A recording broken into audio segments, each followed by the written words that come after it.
All right. Aloha, beautiful conscious creators. Today I'm going to be interviewing my cousin and resident of Maui, Kumu Jeana Naluai. Now, Kumu means, in Hawaiian, it means teacher, and Jeana is the Kumu of Lomi Lomi massage, which is the Hawaiian healing modality. It's wonderful. She teaches all over the world, and we're so blessed to have her here today. There are many things happening around the world today where people are experiencing hardship. And so our hearts go out to them for sure. But today we're going to be focusing on the Maui fires. As this one really hit home for me, given that it's a part of my heritage. I'm Hawaiian. I have family throughout the Hawaiian Islands, and it really holds a special place in my heart. And Maui does for a lot of people, right? A lot of people all over the world have been touched by this, whose hearts have opened because of the tragic events that have happened.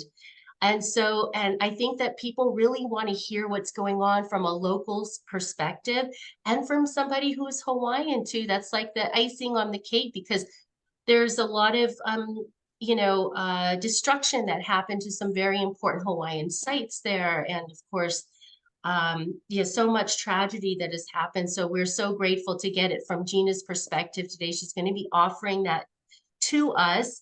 I want to say just quickly before we get started, there are two announcements that I'm making. So for the month of September, I will be donating 10% of all proceeds from sessions booked with me to support the Maui people and the land there. So book your session at kimberlythalkin.com. Feel good about knowing you're supporting your well-being and also the well-being of others, all in the spirit of aloha. Also, later this week or within the next week, I'm going to be doing a YouTube video on the Maui fires of what I was shown clairvoyantly and also clairaudiently.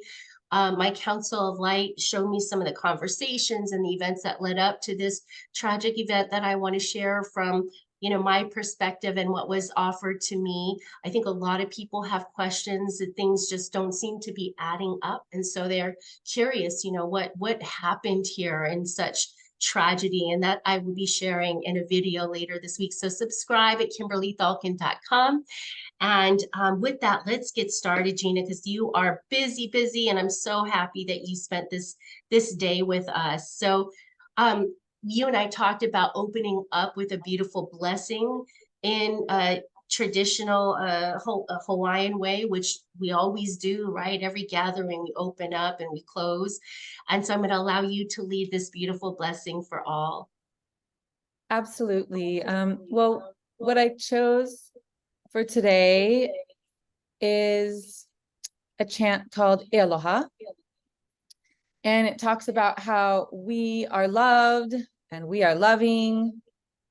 We are cared for, we are caring, we are strong, we are joyful, we are energetic, we are in right alignment. And no matter what's going on, as long as we are making sure that we're telling every cell in our body this truth, that all of that love and care exists out there, no matter what's happening, then we're all going to be doing just fine. So, aloha. Aloha. E aloha kako, ho'omau kako, malama kako, ikaika kako, makau kau kako, eleu kako, hau'oli kako, e pono kako, e pono kako. Oh, wow. And through it all, we persevere. Beautiful. It brought me to tears. Oh, beautiful. Thank you so much, Gina. That was a beautiful way to open, and I think some very important things to remember, right? No matter what happens, we are always loved and supported. And I feel like that's one of the beautiful things that are happening here is we're seeing that outpouring of love from people all over who are touched, whose hearts are open as these situations do for us in tragedy. They open our hearts. So let's talk about, because you know I called you and just wipe some tears away after this after that. You know, I reached out to you because Gina has a very well respected and beautiful spa in Maui called Ho'omana, and it is in Makawao. Is that where it is? Yeah, we're in Makawao, upcountry Maui. And I reached out to see how she was doing, and she said that her spa was almost affected, but not. And so thankful for that blessing. Take us back to that day, which is 8/8. It is the peak of the Lion's Gate, which is a really pivotal time for humanity. It's a gateway and a portal of very high energies. And so that the day that the fire started on 8/8, take us back to that time and what your experience was. Yeah, you know, so Maui is kind of like two islands. We have two mountains. We have Haleakala, and then we have Mauna Kahalawai. I'm on the north side of Haleakala, and then the other mountain, Lahaina, is on the west side. So, you know, we heard that fires had sparked on Lahaina side, which is a very dry side. It hasn't always been that way. And we can talk about that a little bit later, but Yeah. Lahaina at this moment is a very dry side of the island. It's very hot. Even Lahaina means unrelenting sun, if that tells you anything. Its newer name, its old name, it has another name, you know, Lele Olaina, which is it was a lele, it was a place, a leaping place, you know, for the spirit over there. And it continues to be that today, especially with this tragedy. But when we heard about the fires, we initially heard that, you know, they were being contained. And so it's kind of like you have this alarm and then you have this kind of stand down. But, you know, now seeing some of the footage of what was really happening over there, the winds were insane. The poles were laying on the ground and bouncing off the ground, literally with the wind. And, you know, there were multiple fires happening all at once. And because those fires were so intense and so fast moving, it was, you know, burning pipes. When the first responders came in to get the water was already leaking out, and poor management above that also affected the water pressure. So here they jump in to save the day, and the water is not even trickling out of the hoses. You know, they had power lines down in the road, which was closing the road. So the other first responders, like policemen, were standing and making sure that people didn't go on certain roads in order that they wouldn't be electrocuted. So here they are with the you know, responsibility of the orders that they've been given to shut down the road. So people are trying to leave and they can't, because there's nowhere to go and there's no way to get out. So they were trapped, you know, and it was black smoke. They couldn't see in front of them. It was terrifying from the stories that we've been hearing. You know, our Lomi community has been, as soon as the roads opened to Lahaina, prior to the roads opening to Lahaina, we were already set up in Lomi tents at the local shelters, hearing the stories as people were coming in off the buses out of Kaanapali and out of Lahaina. Just terrifying stories, and stories of triumph of people that made it, and stories of tragedy of people that, you know, burned in their car waiting to try to get out, trying to get out on foot and not being able to because the roads were blocked. Because the roads were blocked. The roads were blocked. And yeah, I mean, stories of how, you know, they tried to get a signal out to everybody on their cell phones because that seemed like the fastest and easiest way. And yet the cell phone towers were down. So none of those communications were happening. So even, to say, go ahead and open the roads, let people through, those communications they just weren't getting through. It was like just a time warp in there. And, even the cell communications, because they weren't working, this gentleman who we just heard from, on our table this last week, he had spoken on text with his wife that they were getting out to Kihei, but that never happened. That was the last text. So he leaves to go to Kihei. He's on the upper road and he makes it out thinking, oh, they're safe, they're in Kihei, but they actually never got to Kihei, and no more messages got to him that they were caught and they were stuck. So he left and he's here. His wife and his 2 children are not. Just this kind of like break in the communication. Just really, a lot of people suffered because of that. And they had alarms that they could have sounded, but that would have sent people uphill. And uphill was also burning.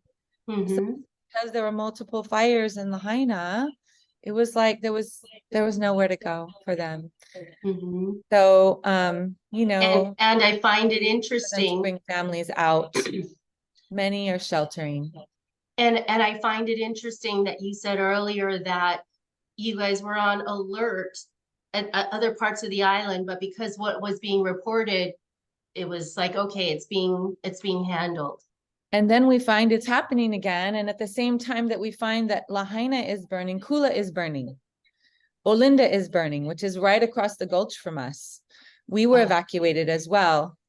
Tuesday and Wednesday, we were evacuated because the fires were coming up Olinda Road, which is just a sister road to us. And, we're just on alert, waiting to see. I mean, smoke billowing into the spa, but thankfully they were able to contain the Olinda fires.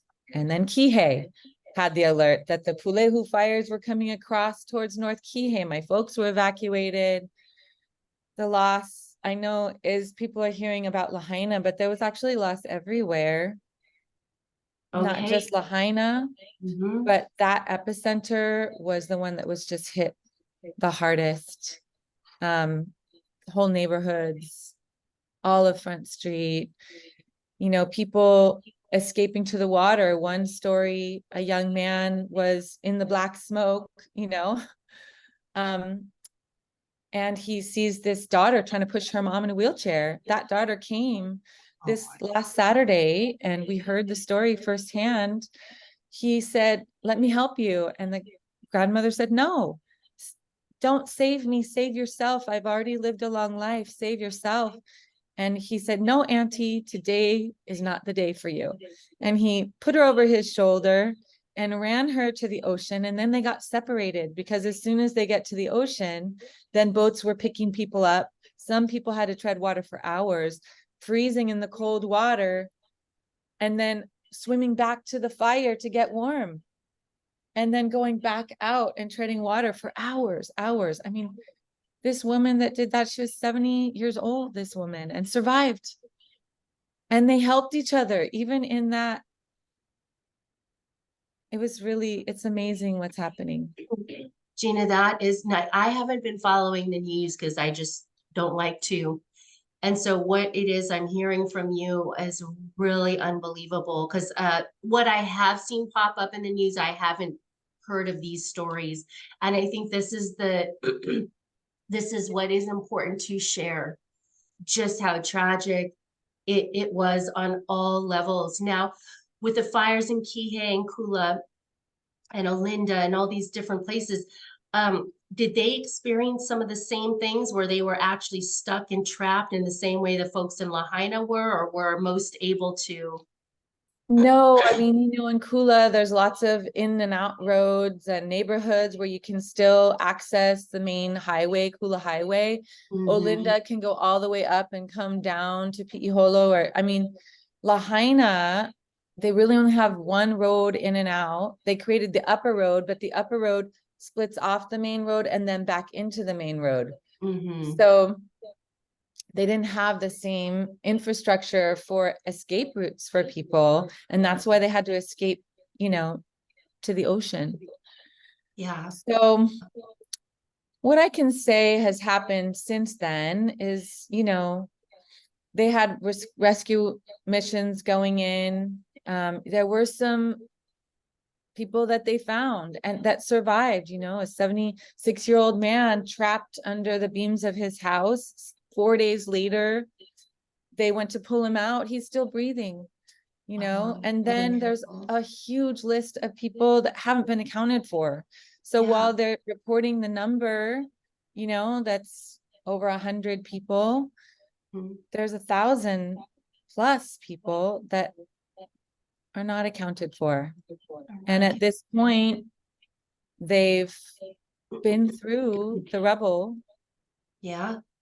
and And many of them are children who were home alone. why were those children home alone? Well, school wasn't starting until Wednesday for most people on Maui. Parents were working, and it's what the kids Oh, were doing I through the summer. see. They're at home, you know, waiting for school to start. And so parents were working. This one young man as well, who came to lie on our table. His younger brother was at home alone. His parents were working, I and see. by the time they got back in, you know, and the families were allowed to go in, they were only allowed to go in one day. And that one day, just such huge disrespect was happening. You know, tourists were going and taking selfies of themselves on the bridge with the destruction of Lahaina when the bodies were still laying there.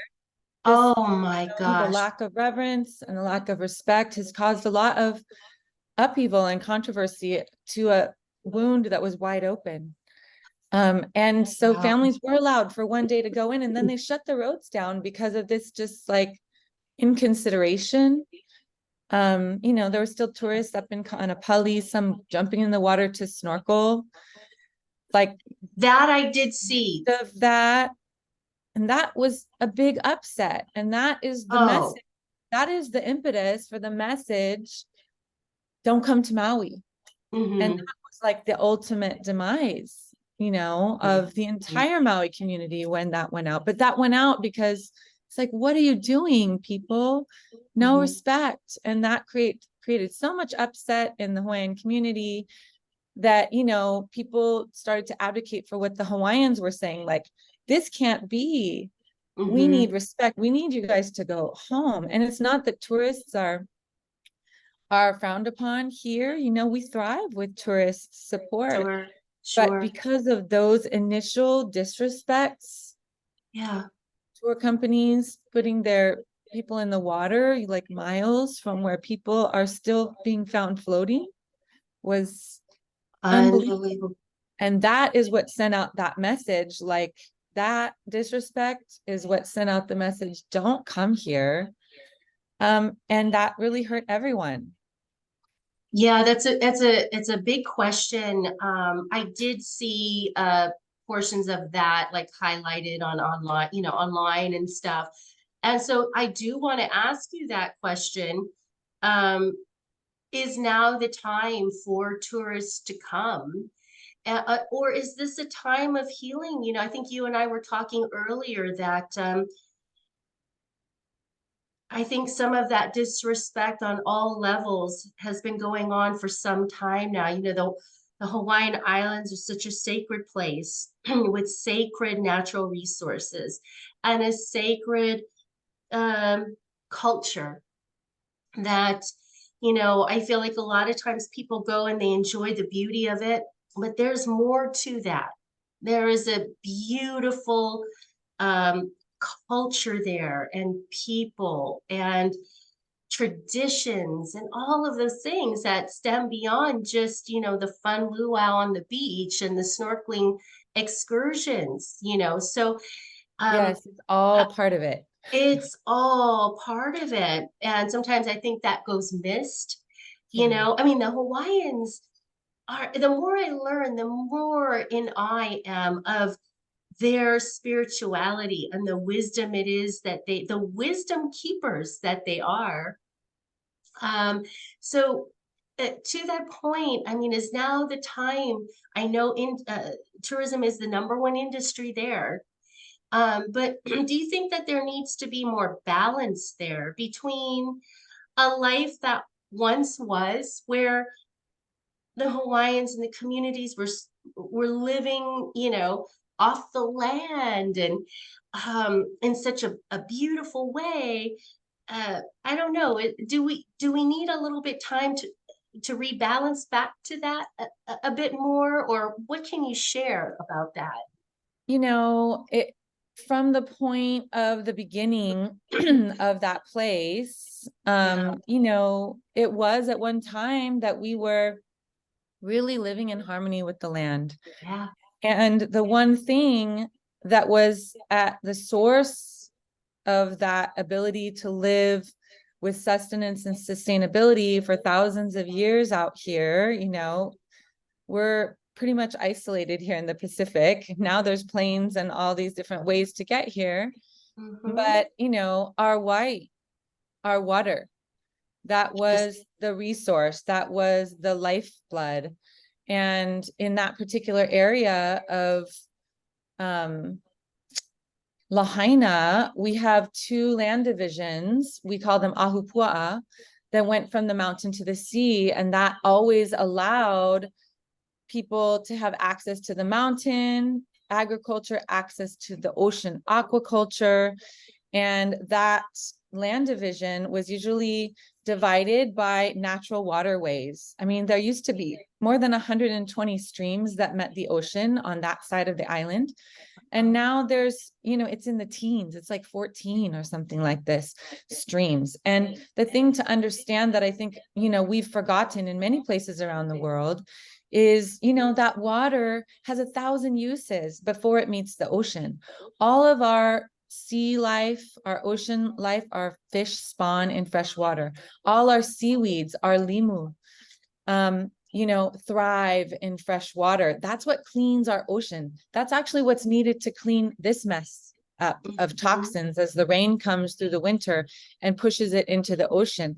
That's the natural balance of cleansing, right? Mhm. And as the water comes down, especially in the Lahaina area from Kauaula, it fed into, with the wide stream, which is the female, the streams, the rivers, and then the narrow path, the springs, which is the male. When there's male, female, there's going to be offspring. And then everything dances the hula in our oceans, and everything thrives in the food chain, all the way from those limu to the fish, to the turtles, to the monk seals, to the sharks. They all are fed, and all the people in between are Mhm. fed. Mhm. And Lahaina had at Moku'ula, which was an island where the chiefs settled. And they settled there because of the sacredness of the water that came through there, and the Mhm. sacredness of some of our, you know, ancestors who dedicated their essence and their bones to be protectors and guardians of the springs that fed into there. One was Kihawahine, whose image is in Germany in a museum somewhere, that we're trying to get back to Lahaina, because Wow. she was the keeper of that waterway. And had we kept that waterway clear, you know, during the plantation days, this is a little bit of our history, we diverted the waters to the sugarcane and took it from this very rich wetland area. And then in, I think it was 1914, they filled it in and made a ballpark there over this sacred pond, and it has remained all the way Wow. till today that way. So had we had those water resources, even if the water wasn't coming out the pipes for the firemen, there was a way to get to safety. There was a way to access a resource of water, and Mhm. that water is just a trickle going down to the ocean now. That was Wow. the Venice of the Pacific. That's what they called it at one time. And so I think if we were to go back to those very sustainable ways of connection spiritually with the land, of connection as protectors, kia'i, Aina warriors, for the land and for its resources, you know, this is the model to save our Mother Earth. This is the model. Hawaii had this model to, you know, clean the air, clean the water, clean the ocean, and clean the land. Yeah. And we're going to have to use this system. Yeah. Go back to that in order system. to restore that place as well. And so, yes, Hawaiians are active in restoring that waterway, because we restore that waterway, we restore the spiritual connection of that place. We honor the history of our chiefs and the kingdom of Hawaii. And it's an opportunity, as every tragedy is, to show the world what this sustainable model looks like. Already been witnessed to the amount of love and community pouring in. I've never seen a Maui like I've seen through this tragedy. All hands on deck. We were the first responders. Yeah. In there. Beautiful. Before, you know, any government mobilized, I mean, days and days and days before any of these that are now there, you know, thank you to Red Cross and FEMA and all these places, think that all these different organizations that are now here. But before that, we already had hubs set up with donations pouring in of food, people going through with loads and loads and loads of whatever they had to bring to the people who had no water, who had no electricity, who had no propane, no gas, no clothing, no underwear, no toilet paper. I mean, all the things that we take for granted, no toothbrushes, nothing. And they had it because we were going in and sending supplies in. And at the moment that, you know, everybody has their place in it. You know, Lomi is what we do. At the moment that we could go into Lahaina side, because we were already set up on this side to offer Lomi, we've now opened 8 hubs of offering Lomi to the community in there. And they need that healing, loving touch. They need a place to share their story. Yeah. And it will continue. It's going to be a long haul to restoration. What is the, we only have 10 minutes left, so I want to make sure we cover as much as we can, and you've done such a beautiful job of really sharing truth of what's happened there. Where are the people displaced? Where are they being cared for now? In the shelters? People have opened their homes. I know a family in Wai'ehu has 10 families at their house. A single mom opened her garage and made a makeshift sweet little space to have a family come and stay with her. It's everybody has opened their homes. And then, you know, the hotels that aren't in operation because the tourists aren't there are accepting government funds to house people at some of the high-end resorts. In Wailea, in Ka'anapali. And, you know, just really to answer your question about people coming back, because I want to make sure that we touch on that. Yeah. You know, if you've experienced, like Kim was talking about, our beautiful Maui sunset, or, you know, swam with a dolphin or a turtle in our waters, or, you know, felt the warm embrace of aloha and a smile from one of our Hawaiian community members, and we're touched by this place, then you know there's something special here. And ways that you can support a place that's opened its heart to you really is, if you come here with reverence and respect. Don't be taking selfies of the wreckage. That's not the place for you to be right now. That's a place for the community to heal right now. That's the west side there in Lahaina. But yes, you do come to Kihei, Wailea, Makena, Haiku, Upcountry, Maui, Paia, Hana communities. We are open. We are ready to receive those who can come with respect and leave people with dignity on that west side. You know, if you come here, please shop local.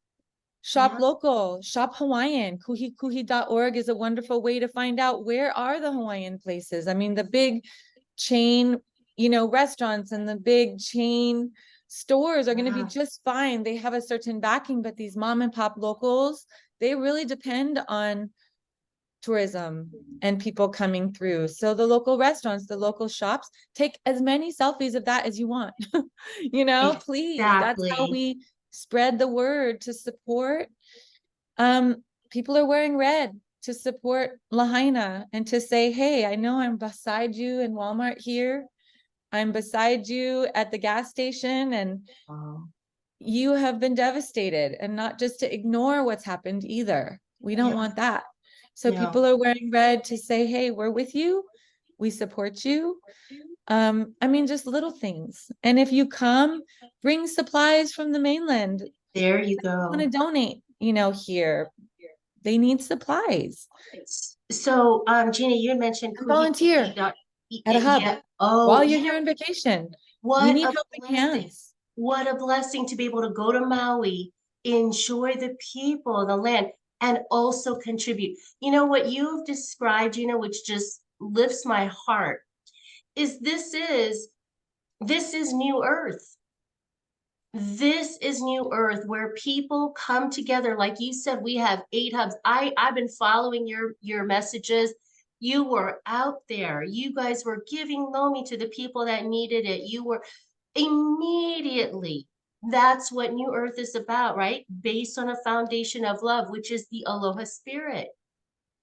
It is the energy. It is the predominant energy in the islands of Hawaii, and experience that from your heart, like you were saying, by um by contributing, going there, volunteering. What a beautiful experience to have. So to that point, because I want to make sure people hear this, how it is they can support. You'd mentioned kuhikuhi.org is all of the local businesses, and I know a very talked about well-respected organization too, to donate money, because people are always concerned, am I giving it to the right place or not? Maui Strong, right? Maui Maui Strong. Strong, Maui Food Bank. Maui Food Bank. Okay. And then on Instagram, and this is really important, all those organizations, they're doing great things and they're receiving a lot of funds, but it's the individual families. And Kim, I can help get you on an Instagram page of individual families who set up GoFundMe and Venmo, Yes. because it's really them who really need that support to Yeah. get rebuilt there. And those individual families, I know personally, Yeah. they really could benefit from having that cash in hand to make the big decisions that they're making right now about how they're going to rebuild their lives. And you know, big money is coming into some of these big organizations and they're going to do what they do with it. But as far as the, you know, families on the ground, Yeah. I'll send you a link to an Instagram page where you can give Wonderful. directly, because you know, they've been out of work. All of the businesses that are still open are needing to absorb that workforce. I've been contacted by so many massage therapists who are working in the hotels, who've lost their home, lost their job, lost their livelihood. And, you know, we're 50% down from the tourists not being here, just personally as a company. Yeah. And so I hate to say, no, I can't actually bring you into the workforce here as much as I would like to, Yeah. because all the businesses are suffering on Maui. So if people are coming to businesses and supporting local, then we're going to be able to offer jobs to that workforce that are currently filing like crazy on unemployment. It makes a big difference, and everything makes a difference. One of the things we're actually doing is, you know, people are asking, what can we do? What can we do? And so the family actually in Oahu, Kim, has started purchasing gift certificates for massage for us to gift to these families and gifts to first responders, which is really a wonderful win-win. Yeah, So that they can get taken care of, someone can feel good about giving, and a local business can thrive. So yeah. these are some of the ways that people can support. Beautiful. And I will post all of that information because people want to know and we want to make sure it's getting into the right hands. Hey, even better if we can go directly to the families. Beautiful. And I also want to say in closing, Gina's Spa, check her out. Ho'omana Spa in Makawao, where you just do beautiful work there. If you want a real, authentic experience, Gina teaches this and she lives it every day. So check out her spot because she's also boots on the ground. She is there supporting with whatever it is she has. So, it's beautiful to know that if they're supporting you, you are supporting the community. So with that said, Gina, I want to thank you so much for your time. I had a bajillion other questions, but I think what we covered today was so impactful. People want to know what happened and what's really going on and some of the harrowing stories of the people that made it and some of them who lost family members that did not. If your Yeah. community could say some prayers on Yes. this Saturday, we're having some ceremony, to send souls at Oh, sunset through the yeah. Western Gate. Ah, And if okay. your community could be praying for that at that time, and I mean, it's happening on the daily, but if there was one thing that people wanted to do, if you Yeah. didn't have anything that you could give of your heart and you could give your prayers to help these souls to lift towards the light. Yes, we will do that. In fact, I was going to be hosting a meditation on that. I'll send out more information, but absolutely, before we shut off, thank you so much, Gina. Mahalo for all that you're doing. Thank you, thank you. And we'll just send light to clear, to cleanse, to transmute, and to remind everybody that they're loved and supported. Thank you so much, Gina. Mahalo, aloha, love to Aloha. you. Love to you too. Bye-bye. Bye-bye.